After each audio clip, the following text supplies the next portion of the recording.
Hi, Mike. I'm back. That was fast. It was fast. Told you, I'm a man of the moment. Put it right up there, boss. What had happened was, so basically I had a problem in this area of the guitar in my Martin, and you said because of the way it's constructed, it lends itself to issues with moisture, which I'd like you to talk about. The reason you suggested I go with a Taylor specifically is the way the neck and the body join together are different, so we don't have that issue. So let's maybe talk about that. Well, the issue is that there's a fingerboard rise that happened in your Martin. Okay, so we had a fingerboard rise in the Martin because this area of the guitar absorbed moisture. Right. Yeah. And it bloated the wood, and the frets bloated with the wood. Therefore, we were bumping into this area, what's called the orphan area, because the truss rod, there is no truss rod here.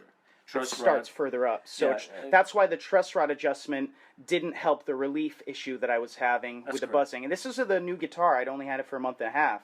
That's correct. Yeah. It only works up to the 12th position. Yeah. Any truss rod on an acoustic guitar. The rest of the fingerboard, what's called the fingerboard extension, is glued onto the body, so there is no rod there. If this bloats or shrinks, which it can do, you're going to have a problem with a guitar, any acoustic guitar. And that's what was happening with your Martin. It bloated. The frets are attached, of course, to the wood, and if the wood rises, the frets rise with it, and when you're playing, they were bumping into this area like a road bump. Mm-hmm.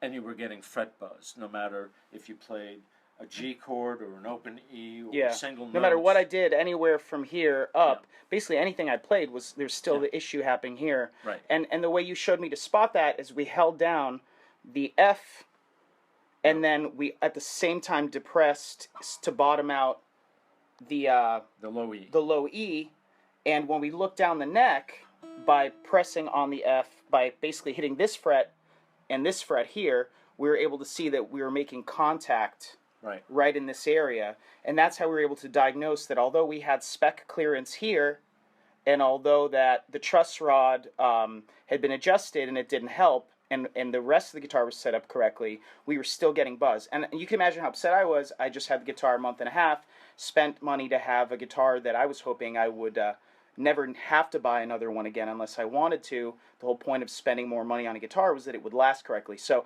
apparently the joint system on the Taylor is superior to the joint system on a Martin. That's just food for thought.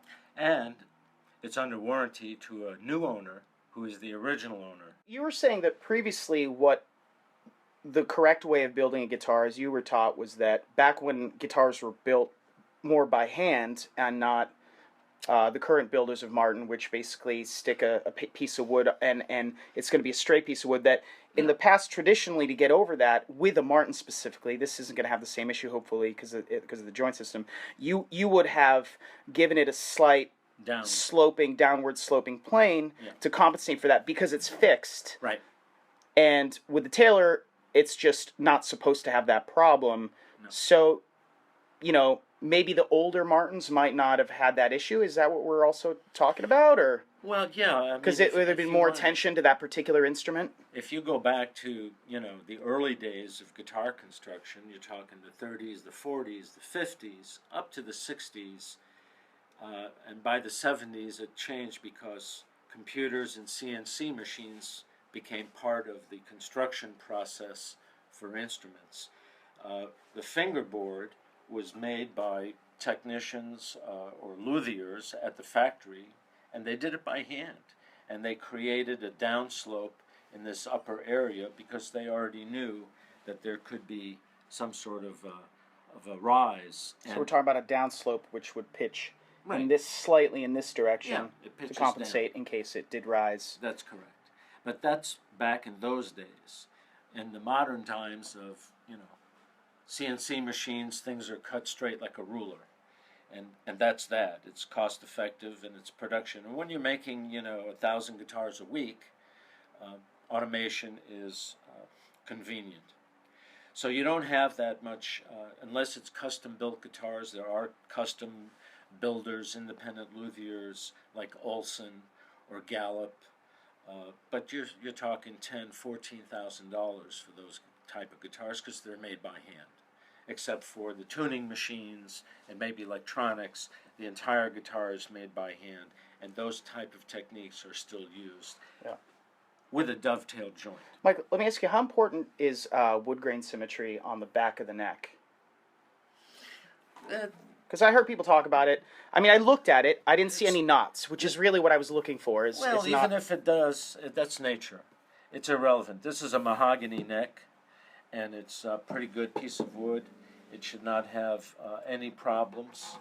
You have a rosewood front plate with the Taylor logo, of course, and you have a real ebony fingerboard. It's not synthetic or rich light or tone wood, which seems to be a new word that we're starting to learn, which is basically compressed paper. This is real ebony. You've got, standard size frets, pearl dots. Oh, my phone. Time out. I'll be back. Well, while we're on a timeout, we're going to take a quick look around. So, Guitar Hospital. Make sure you guys check out the Guitar Hospital here in Delray. Okay. It's a really cool spot. It smells great in here. Mike's been really helpful, kind of walked me through and educated me on what was going on with the Taylor, with the Martin originally, and why I might think about going with a Taylor based on how the guitars are created now. Check out Mike here at Guitar Hospital. That's 235 Mark Plaza. I'm really glad I ended up with my Taylor. It's all personal preference, but that's just food for thought if you're trying to think of, which one should I look at. My name is Mike. I'm talking about right around the 2000 range for these two guitars. All right, we'll see you then. Thanks, Chris. Bye-bye. All right, well, thank you so much for your time, Mike. Make sure you guys come by anytime, and if you're looking for some great advice. When I came here, Mike offered me his advice, and I walked out of here and came right back.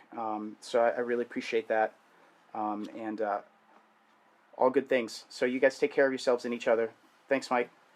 Thank you.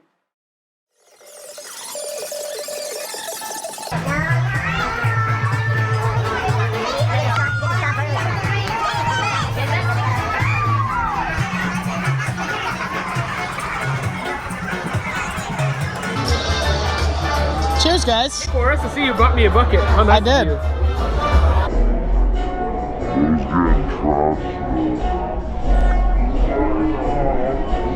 of you. Cool, I'm gonna head down there real quick. Coconut Mambo's, Cocoa Beach. That's spelled C-O-C-O-A. There's an A at the end, don't forget. Alright. Yeah, Malibu. Showbring. It's Malibu and Showbring.